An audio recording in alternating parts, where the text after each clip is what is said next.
Good afternoon, and welcome to another session of Pennsylvania Healthy Lands Week Lunch and Learn series. Today we have something special to talk about, and that is we're going to talk about the work of Keep Pennsylvania Beautiful, and particularly an effort they did to do a coastal cleanup in Lake Erie. I think one of the things that we take for granted with the beautiful world around us um, is we want to encounter the wild. We go places, we want to sort of see it in its natural state, and yet everywhere we go there is evidence left behind of human beings, and I think human beings oftentimes can be rather careless, and so litter is one of those things that is a very unfortunate circumstance, I think, of where nature and humanity come together. But Keep Pennsylvania Beautiful is an organization that is trying to empower people to clean things up in the world around them, and so we have a special example today to talk about what that looks like on the coast of Lake Erie. So today our guest is Don Benchowski. I hope I got that right. He's with Keep Pennsylvania Beautiful, and he has spearheaded the coastal cleanup in Lake Erie. And so, Don, I'm going to kick it off to you to tell us a little bit about who you are and what this project is all about. Sure. Yeah, I came out of retirement to work for Keep Pennsylvania Beautiful. I spent a couple years, 3 years in local government up here in Erie County, working for the Erie County Health Department, and then I transferred over to the state, working for DEP, Environmental Protection. Well, it was Environmental Resources back then. I'm really dating myself now, but I started in the waste program. Went over to hazardous sites, ended up doing some investigative work with the Attorney General's office, and then I ended up in the coastal program in Erie, and then in Harrisburg, running the coastal program for 8 years between 2012 and 2020. But in the time frame that I was in Erie working, we have two coastal zone areas. One is in the Erie area along the Great Lakes, Lake Erie shoreline. And then the other coastal zone is down in the Delaware River estuary. So two diagonally opposite areas of the state.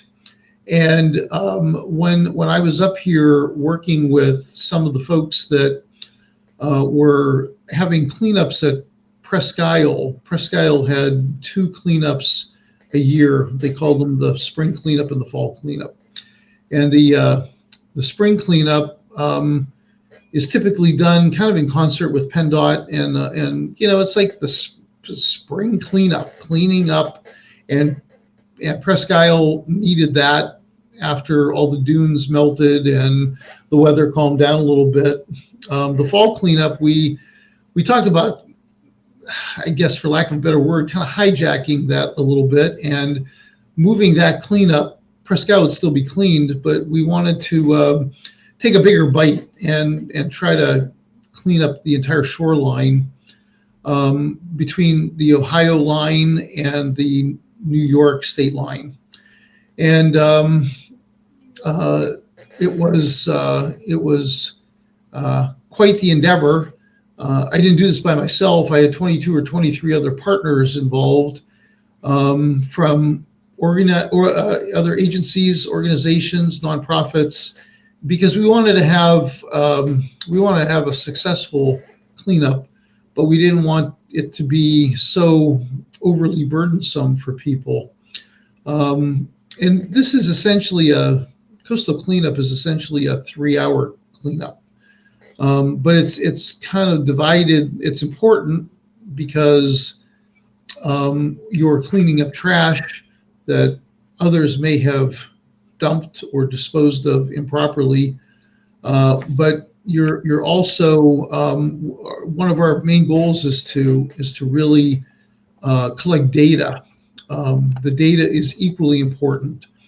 Our goal is to make sure that we work in teams of 3 or 2 or 3, where one person is picking trash and the other one is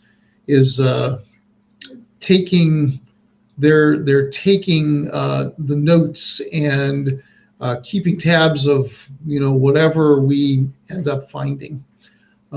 Cigarette butts are typically the material that we find in greatest quantity, followed by straws and bottles and food wrappers and that type of thing. So that first year we kind of mitigated a disposal site in Springfield Township, which is the western township that borders Lake Erie. And we had quite a few people. We cleaned up tons of trash for that cleanup. So we limit the time for our cleanup here. That's between. We don't want to take up somebody's whole day. Our goal is to pick up trash between 9 in the morning and noon, um, and whatever we get is kind of a snapshot of what you see out there.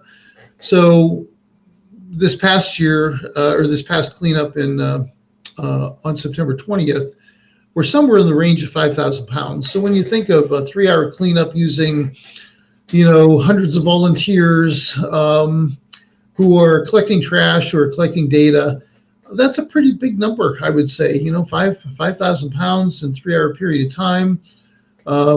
Maybe 100 tires or better that have been taken off of a shoreline or out of a ravine. And then a whole variety of other trash, like the cigarette butts and every other type of trash that you can think of. But the idea is to get a feel for what that material is, and then if there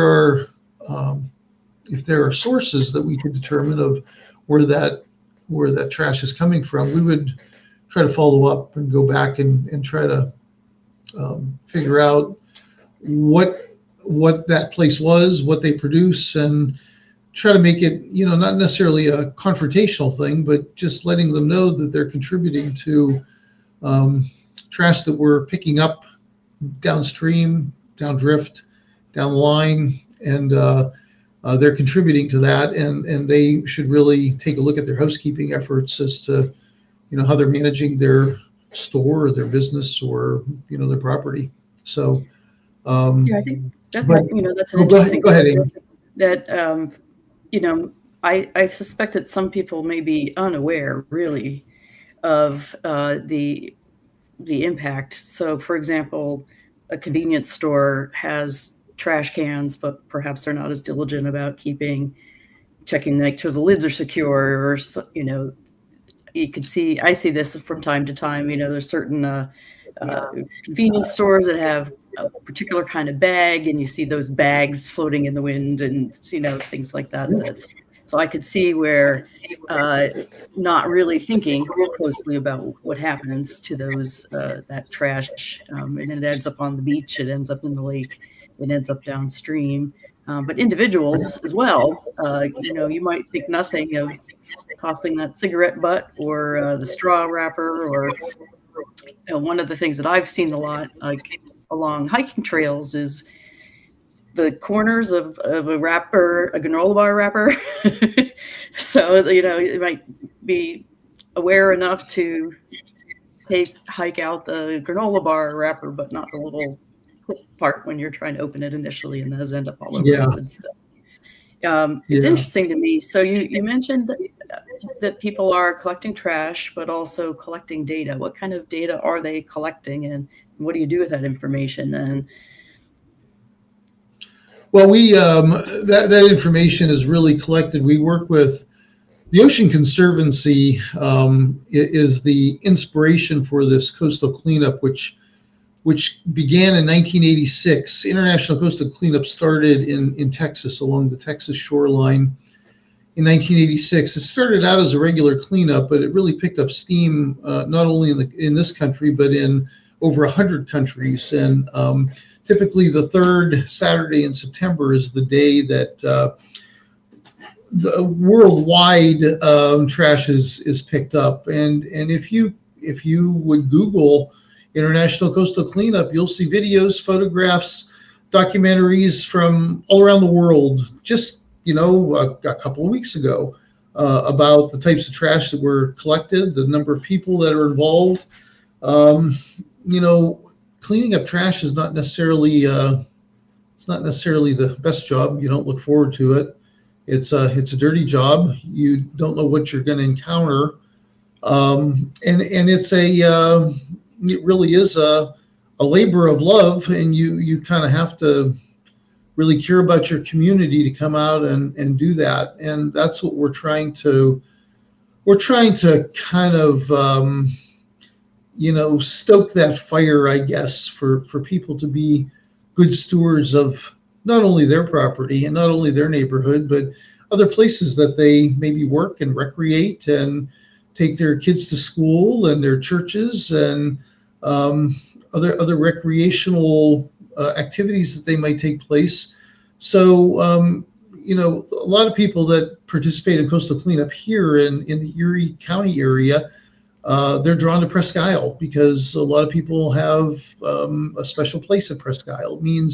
It means a lot to different people up here. I always say that Presque Isle is different to every person. It means so much, has so much meaning to different people. Some people come out to bike, some people come out to hike, some people come out to fish and boat and hang out on the beach.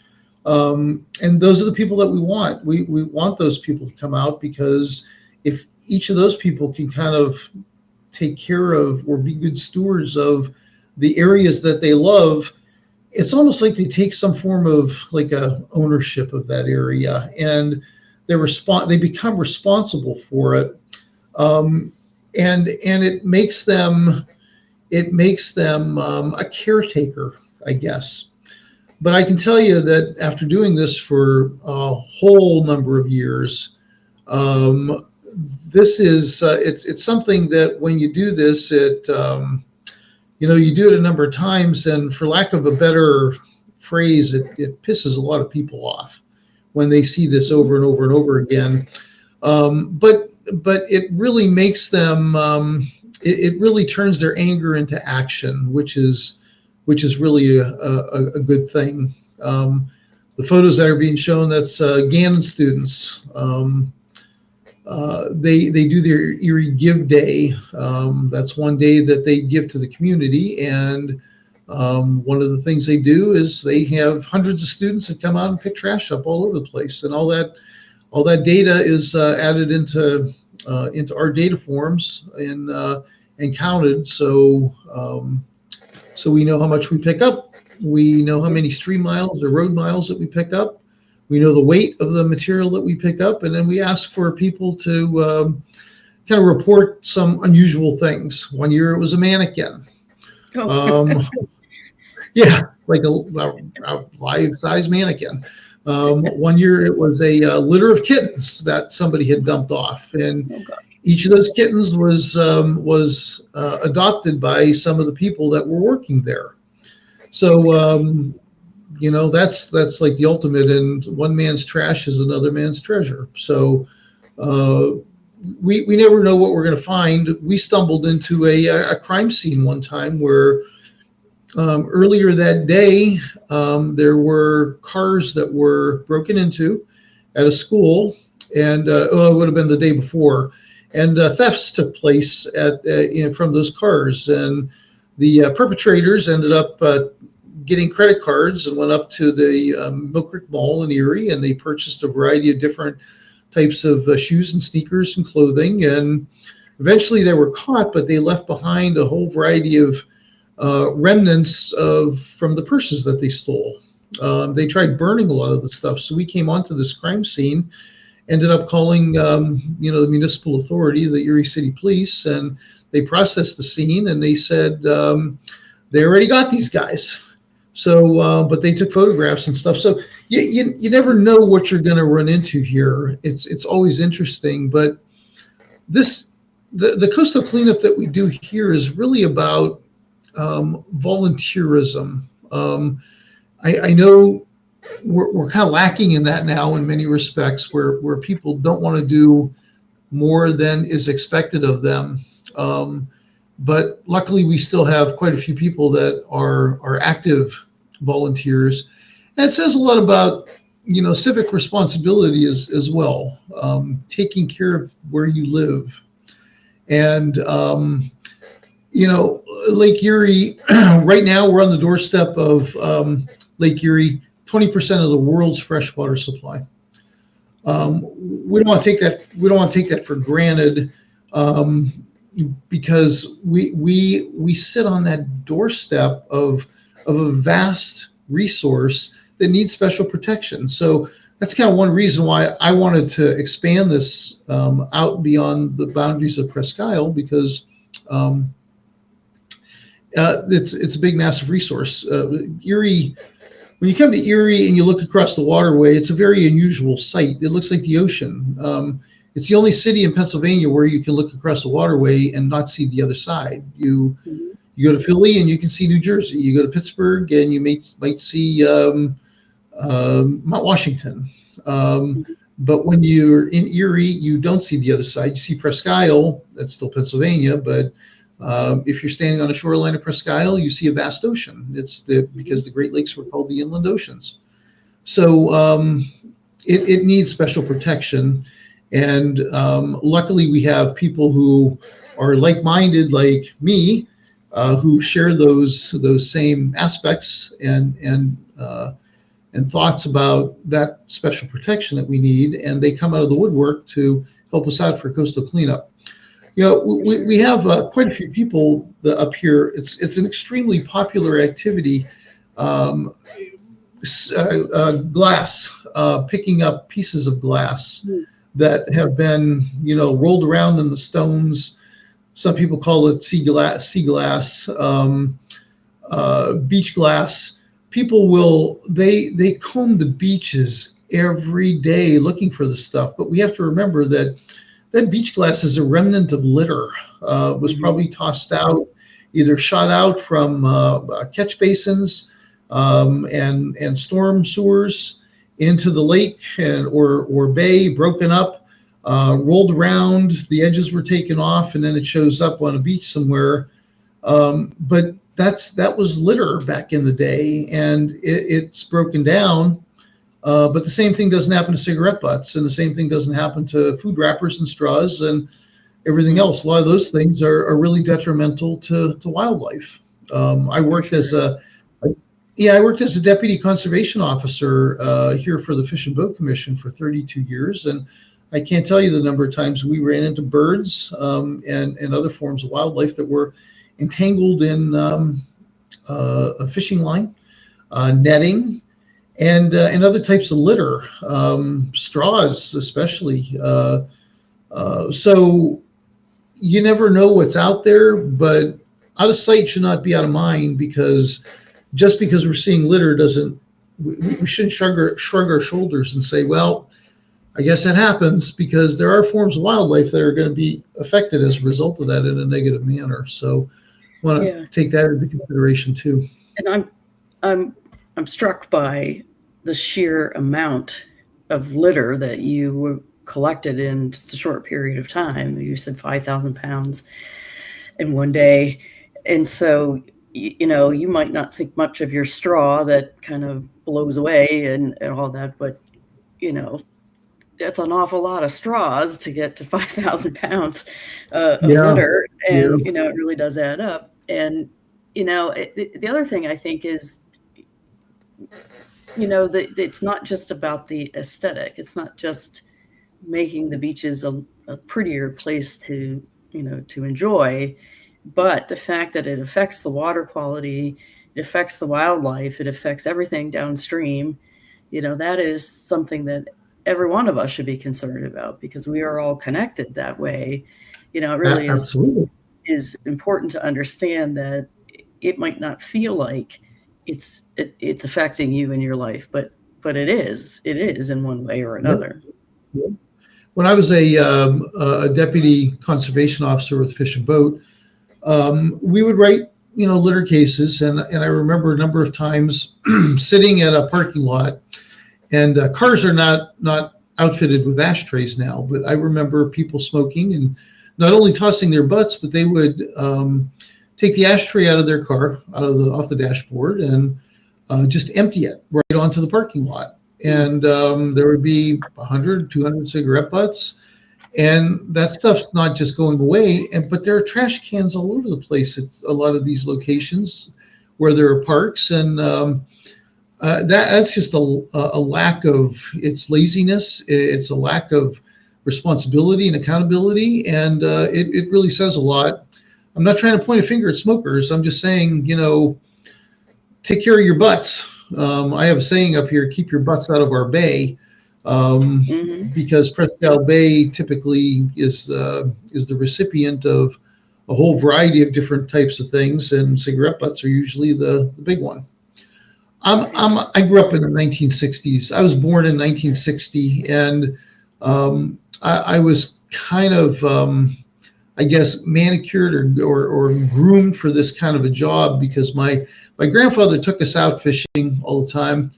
My aunt had a boat; she took us out fishing, and I always thought to myself, what is that yellow foamy stuff? Always near Hammermill, Mm-hmm. and how come there are so many dead fish around? And why does it smell funny here? And so there were just a variety of issues that were taking place back then, and the lake was essentially dead or dying. And we've come a long, long way in 50 or 60 years here, where Lake Erie is producing. It's a big, massive producer of fish: walleye, steelhead, perch, bass. People come far and wide to fish here for those particular species. They come from other continents to fish here. Mm-hmm. So, when we do a cleanup, and this has kind of become my life in the past 3 years, because when I retired from DEP, I got a call a couple of years later, and Keep Pennsylvania Beautiful was interested. They wanted to have somebody up here in Erie. So I kind of came out of retirement. This is important to me, not only because I live here, but it's kind of become a passion that.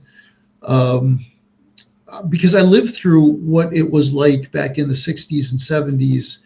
I don't want to ever see that come back. The amount of responsibility that we have to take for that, you know, the Cuyahoga River burned. They would burn off the petroleum products and solvents that were on top of it in order to alleviate that. And that's our lake. It led to Lake Erie, only 100 miles away or less.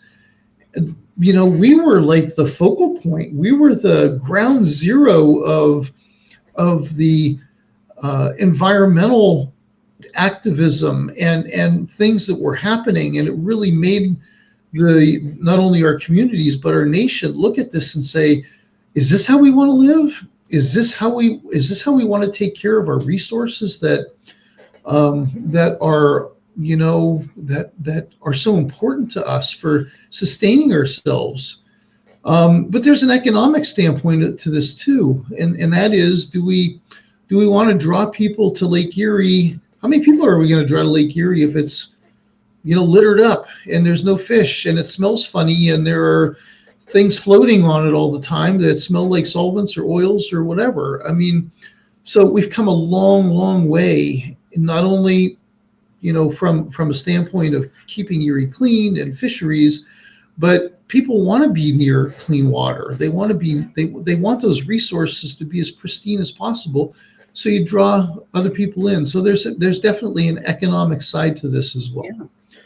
So there really is a return on the investment for volunteers to get involved in coastal Absolutely. cleanup, or I know Keep Pennsylvania Beautiful helps communities organize these kind of cleanups all over the state. They They they do. definitely litter is a problem in every community. So I think that, maybe as a final question here, talk a little bit about, like, who can do this? Like, what kind of requirements or skills do you need to have to volunteer and get involved in this kind of work? Well, you have to be breathing. Okay, uh, good place there's to no start.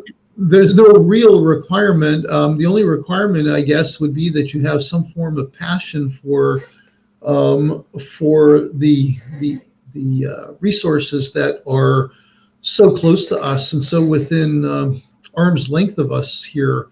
We don't have to go too far, and you're in the Allegheny National Forest. You don't have to go too far, and you're in the Ohio watershed, and or we're in the Lake Erie watershed. You want to go further south, and you can go to the Youghiogheny. You want to go, I mean, you go a little bit further north and east, and you're at Niagara Falls, where the Lake Erie empties into the Niagara River, and it cascades down over the falls and into Lake Ontario. So the resources that we have here are extremely, extremely unique.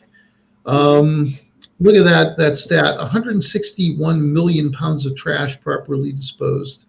Um, the numbers are just phenomenal. Some people don't mean to litter. Other people, it's a very willful type of a thing. Um, so the qualifications are: if you have passion for your outdoors, for your community, if you have a sense of volunteerism, if you have a sense of taking care of your community, if you have a sense of civic duty to take care of your community, if you want to be a leader, this is where you can start your leadership just from starting a cleanup in your neighborhood. You Yeah. never know where that type of thing is going to lead, and um, it really says a lot about the people that take this on and that show up to these cleanups. I ran into some people, and I'll be very quick because I know we're kind of running out of time here. Ran into some people um, on September 20th. They come to Presque Isle every year as a tribute to one of their kids who was killed in a fire. They're from Pittsburgh. This kid was 28 years old. He was killed in a fire that took place in 2012. Every year they would come to the place where he died, and they changed their whole operation. And now they come to Presque Isle because he was a Boy Scout, Cub Scout, and he loved Presque Isle. So now they gather from various places in the United States and from Pittsburgh, and they gather at Beach One at Presque Isle at the pavilion with 50 people, 40 or 50 people, and they clean the beaches. That's a memorial. That's a memorial gift to their son who loved Presque Isle. So when I hear about things like that, that's a showstopper. That is something that I've never heard of before, but it meant so much to that young gentleman that perished, that his family took that on and kept that tradition going because he loved coming out to Presque Isle. These people are doing the same thing in his memory and in his honor. What a wonderful legacy. I Yeah, think uh, that's something. we will share the links to Keep Pennsylvania Beautiful on the stream here. And, I think this has been a very fitting conversation for the theme of Pennsylvania Healthy Lands Week, which is celebrating stewardship and really this notion of how many hands make healthy lands. And I think the work that you have done to clean up the beach in along the shores of Lake Erie, and the work that Keep Pennsylvania Beautiful does everywhere across the Commonwealth is really living that spirit of stewardship year round. So thanks for your good work, and thank you all for joining us today. Thanks, Amy. I'm a most fortunate man, let me tell you, to be doing this kind of work. I appreciate it, and I appreciate your invitation for me to be here. Thank you. Take care.